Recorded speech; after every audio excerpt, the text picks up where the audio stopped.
आज आणि परत सगळ्या भाकरी करपल्या. जाऊ दे, तू अजिबात टेन्शन घेऊ नको. पीठच खराब दिलं असेल दळून, मी लगेच दुसरीकडून पीठ दळून आणतो.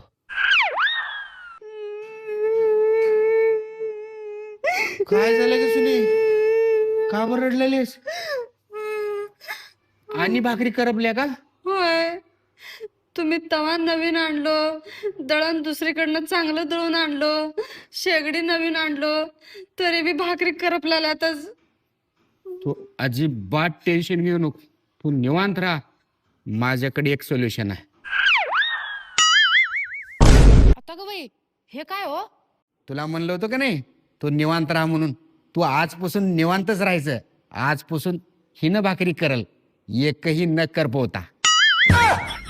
चल माझी राणी, निवांत आराम करायचं तू.